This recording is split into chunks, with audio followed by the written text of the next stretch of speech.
Olá para todos, sejam bem-vindos ao nosso canal Ordem de Cristo do Brasil, Templar Genii Warriors, todas as nossas mídias sociais, e hoje com a visita do grão-mestre no Forte São João, Forte São Tiago, em Bertioga, vamos falar da história do nosso país, claro, vista pelos templários, pela Ordem de Cristo. Então essa é a nossa ótica das coisas que sabemos, dos mistérios. Parte disso está apoiada pela história oficial, parte disso não. Então espero que gostem e fica aqui o nosso grande abraço e um pouco dessa história mais profunda para a gente aprender os mistérios sobre a ilha de Veracruz, terra da Santa Cruz, aqui do nosso país, o Brasil. Baruch Hashem, muitas bênçãos para todos e vamos ao vídeo. Bom, primeiro vamos contextualizar a nossa história. E nós estamos falando aqui do século XVI, nos primeiros 50 anos após a chegada dos portugueses no Brasil por volta do ano de 1500. Essa chegada foi em Porto Seguro, na Bahia, mas não foi fundada imediatamente a vila em Porto Seguro. O primeiro povoamento, a primeira vila, a primeira cidade fundada no Brasil foi em São Vicente, no litoral de São Paulo, em 1531. Para a gente mergulhar nessa história e entendê-la um pouco melhor, a gente precisa entender que como que era o Brasil antes dos portugueses, dos índios que existiam no Brasil, etc. Quem eram os brasileiros originais e quem foram então os primeiros povos invasores? A Ordem Templária sabia que o Brasil era parte das terras que se desprenderam do paraíso lá das costas do Oriente Médio e da África. E, portanto, para cá vieram povos muito antigos. Esses povos eram os sambaquis. Sambaqui significa espécie de túmulo ou pirâmide em forma de concha, muito similar aos povos indo-europeus e alguns povos do Oriente Médio, como os sumérios, os acádios, por exemplo, e até os fenícios. E recentemente os arqueólogos descobriram assentamentos dos sambaquis também em Portugal.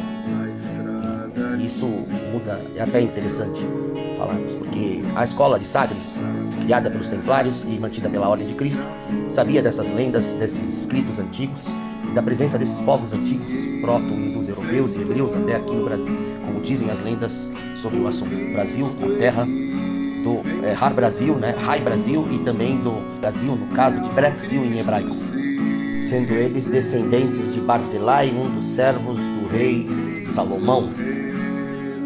A possível presença também dos sumérios e dos fenícios, principalmente nas evidências encontradas em Santa Catarina, também no Rio de Janeiro, na Pedra da Gávea, por exemplo. E as lendas dos próprios indígenas, com o deus Sumé, o deus branco que veio do mar, que trouxe a cura, que era filho de Deus. Então, e houve por isso, grande facilidade de alguns povos indígenas, como os tupiniquins, por exemplo, entenderem sobre Jesus Cristo, filho de Tupã, filho de Deus, que veio do mar, etc. Então, os jesuítas estudaram todos esses mitos. Bom, não sei se os historiadores vão ficar contentes, mas é isso. Portanto, não foram os portugueses, os europeus, enfim, os primeiros invasores, mas os tupinambás, os tupi-guaranis. E eles exterminaram os sambaquis, os povos sambaquianos, aqui no Brasil, caçando-os e devorando-os como prato principal. E os descendentes mais próximos, remanescentes desta nação sambaqui, são os tupiniquins. Curiosamente, quando os portugueses aqui chegaram, e logo quando conseguiram finalmente se entender, através da linguagem, os tupiniquins fizeram uma pergunta: vocês comem outros seres humanos? Os portugueses disseram: não. Os tupiniquins também falaram: nós também aprendemos com o nosso Deus a não comer outros seres humanos. E portanto, assim, fez-se uma grande aliança entre os povos indígenas, tupiniquins e similares, junto com os portugueses. Bom, os tamoios, os tupinambás, diversas outras tribos hostis, os goitacazes, enfim, haviam diversas tribos canibais, seja por rito ou seja por simplesmente gostarem de comer carne humana. E não pensem vocês que eles eram contra totalmente os europeus. Esses povos canibais se aliaram aos franceses, muitas vezes aos espanhóis, muitas vezes aos alemães, muitas vezes aos holandeses, para poder destruir os portugueses no Brasil. E é um fato. Então, há uma série de piratas ingleses e de tantas nacionalidades que assolavam aqui as costas brasileiras. Então não pense você que era um mundo fácil. Então, tínhamos de um lado os portugueses, a Ordem de Cristo e seus aliados, e do outro lado, essa renca toda da galera do churrasco. Enfim, a gente pode brincar com isso, mas só chorando, porque foram épocas muito difíceis, épocas de muita luta. Bom, atualmente são todos pacificados, veganos, com a graça de Deus e da FUNAI. Só para saber, mais de 2.000 indígenas foram feitos membros da Ordem de Cristo entre 1531 até 1650, ou seja, brasileiros. Bom, os franceses, sempre os franceses, mas de vez em quando rola uma química. A língua tupi antiga foi motivo de estudos dos jesuítas da Ordem de Cristo por muitos anos, por causa de diversas coincidências com as línguas gemidas. Vamos agora ao forte. Essa fortificação foi fundamental por volta de 1531 na defesa do litoral, desde a Guerra de Iguape em diante, de todos os conflitos que surgiram na região. E sem o Forte São Tiago, o Forte São João Bertioga, jamais teria sido possível criar tanto o Rio de Janeiro quanto São Paulo, a cidade de São Paulo, o estado de São Paulo, enfim, o desenvolvimento do Brasil. Essa fortaleza histórica foi fundamental para o Brasil dos dias atuais. Através do Forte de Bertioga, tínhamos a possibilidade de nos defender de qualquer invasão pelo mar ou por terra, fazendo um cruzamento com as fortalezas de São Vicente, Santos e do Guarujá. Então, essas 4 fortalezas históricas antiquíssimas no Brasil foram cruciais para o desenvolvimento do Brasil e a defesa de nosso povo. Originalmente era uma construção uma paliçada, né, de barro, taipa, pedras, e que depois foi sendo restaurada e melhorada, né, como a fortaleza que nós vemos nos dias atuais. Aqui foram travadas inúmeras batalhas contra os piratas, contra os franceses, contra os alemães, enfim, parte também de espanhóis e holandeses, enfim, e também diversas hordas indígenas, como nós vimos. Então, esse forte era o farol, o luminar da defesa da terra de Veracruz. E aqui essa homenagem belíssima aos povos indígenas também, que eles são parte da nossa história. Não pense vocês que somos contra os índios, não é isso. É que nós temos que colocar cada coisa, cada fato no seu lugar. Como eu disse, muitas nações indígenas eram pró-desenvolvimento do Brasil, né? Queriam um outro projeto para o Brasil, que não o projeto de se tornarem pratos principais dos outros povos que comiam gente. E isso é uma verdade, quer goste ou não, o fato era esse. E aqui então tem uma justa homenagem no forte, com a sala dos índios, né? Com as suas armas, tanto capturadas dos adversários, quanto as armas dos tupiniquins, dos povos amigos. Então isso é belíssimo.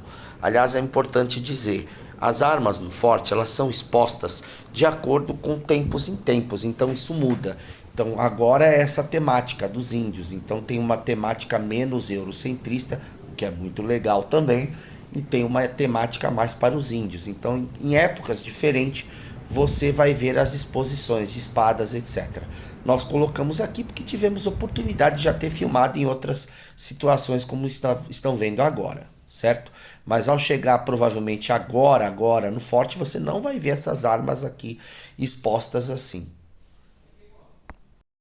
Porque as exposições em museus, elas diferem, né? Então são temáticas, ok? Então aqui nós colocamos as armas da época que já estavam no forte, de visitas de outras vezes que fomos e também de colegas nossos que filmaram lá, etc.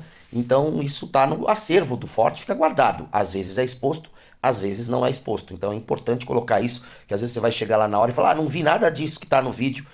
Outros viram, você pode olhar pela internet, aqui pela YouTube, etc. Você vai ver isso daí que nós estamos relatando. Então, tudo depende de em que época você vai visitar o forte, ok?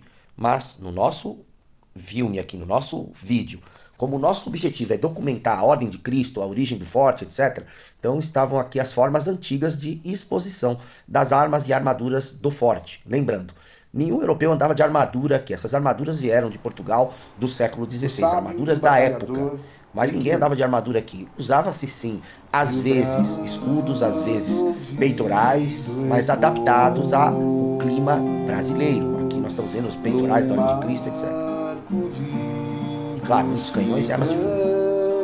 Então, as tropas de militares, de cavaleiros, ordenanças e também de serviçais da ordem, né? De conscritos também se adaptaram, bandeirantes se adaptavam às vestimentas necessárias aqui da época, né, do clima vigente tropical extremamente quente. Atualmente, por exemplo, uma das armaduras está sendo exposta nesta configuração, com todo esse trabalho aqui de destaque, iluminação. Aqui também essa cruz que foi feita por alfagemes, é uma cruz alquímica, alguns dos segredos da ordem jesuíta, dos metais, da prata, etc., que foi feita e não está exposta atualmente. Essa cruz, quando você bate nela, ela produz 4 sons diferentes, um em cada ponta dela. É muito interessante. Aqui, Padre José de Anchieta, o seu memorial, numa parede original preservada da época do forte, né, com óleo de baleia, barro, areia, pedras empilhadas, etc. E um santo, né, santificado, beatificado pela igreja, nossa homenagem, um alquimista, um estudioso de línguas, dramaturgia, poesia. Bom, a ordem jesuíta, assim como a ordem de Cristo, nós somos descendentes dos templários, então dos cavaleiros templários. E é com muito orgulho que temos aqui parte do nosso sangue, da minha família, descendência do caboclo Tibiriçá, do chefe cacique Tibiriçá, que também foi membro da Ordem de Cristo, foi alçado mestre cavaleiro, e assim como já falamos, mais de 2.000 brasileiros, né, de descendência indígena e negra também, claro, que foram membros da Ordem de Cristo. Bom, os historiadores não gostam muito de falar sobre isso, mas aqui é o canal dos Templários, né, então tamo nem aí. Nós não podemos apagar as nossas origens indígenas, negras e europeias também, faz parte do nosso povo. Então, e isso tudo aqui foi parte dessa grandiosa história difícil, de sangue, de dificuldade, de escravidão, de tudo que há de bom e do pior também da humanidade, claro. De muita luta até chegarmos aos dias atuais. É a história do nosso povo brasileiro, que nós fazemos parte. Afinal, a Ordem de Cristo ajudou a fundar o Brasil. Desde o descobrimento até os dias de hoje estamos aqui presentes. Oficialmente são 460 anos de presença de nossa ordem aqui no Brasil, e apesar de todas as tentativas da República tentar desaparecer conosco, estamos, assim como os índios também, claro, aqui permanecemos, somos remanescentes, descendentes, mantenedores da ordem, graças a Deus ainda, assim como também a família real brasileira, Dom Beltrán, de Orleans e Bragança, Sua Alteza Imperial Real. Então estamos todos juntos. Então essa história de luta na Ordem de Cristo, então nós fizemos diversas comendatorias, preceptorias, as capitanias hereditárias, e nós vamos falar muito sobre isso em outros vídeos também, esse aqui especificamente ainda sobre o Forte de Bertioga, lembrando, esse é o nosso segundo vídeo sobre o Forte. E aqui a gente vê um dos quadros históricos da fundação de Bertioga e da chegada também dos portugueses das naus aqui na região do litoral norte brasileiro e na construção da elaboração do chamado Cinturão de Defesa do Litoral brasileiro. Então, aqui, muito legal estar diante dessa obra. Também, em outro vídeo nosso, a gente mostrou aquele quadro maravilhoso que tem no Museu de Ipiranga de São Paulo, da Ordem de Cristo, né? Para quem for querer conferir depois no nosso canal Templário Jinai, tem um vídeo completo da visita no Museu de Ipiranga. E aqui no próximo episódio, aqui, claro, uma pequena animação, tá? Mas tá no outro vídeo gravado a nossa luta, a nossa demonstração lá na Ordem de Cristo, em apresentação do Forte Santiago, São João e Bertioga, São Paulo. Agradecendo a prefeitura da cidade e também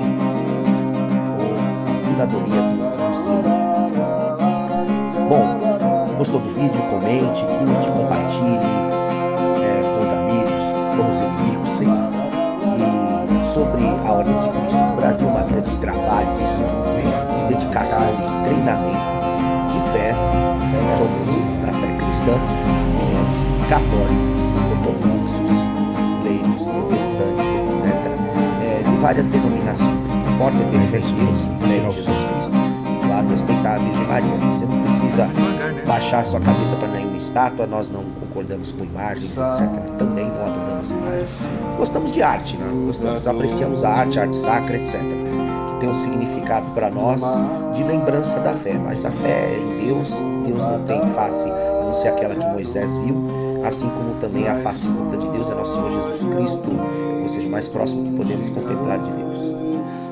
Deus te abençoe. Baruch atah Hashem, Dominis. E até o próximo vídeo, pessoal. Fique com Deus.